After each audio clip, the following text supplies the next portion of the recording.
Samantala, usapan na ng mga ganitong simple deed, partner. Isang simpleng kilos na may malaking epekto ang ipinaramdam ni Aura Briguela matapos ang maglunsad ng grocery drive para sa mga jeepney driver sa Maynila. Para sa detalye ng balitang yan, may FYI report si Andy Villaver.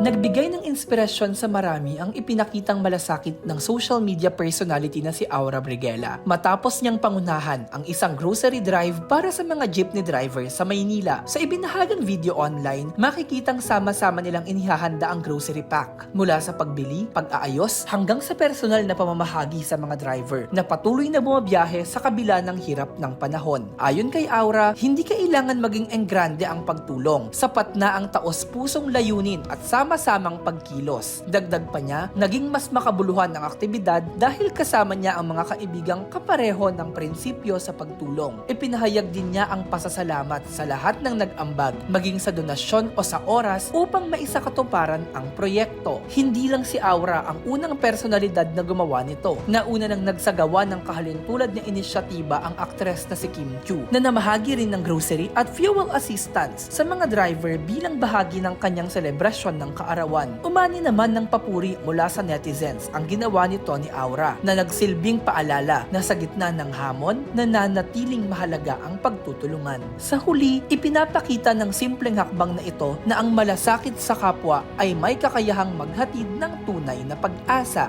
Para sa FYI, Andy Villaver, Abante. Manatiling nakatutok sa Abante. Sundan kami sa aming mga social media accounts at huwag kalimutang mag-subscribe sa aming YouTube channel, DWAR Abante Radyo, para sa mga eksklusibong balita.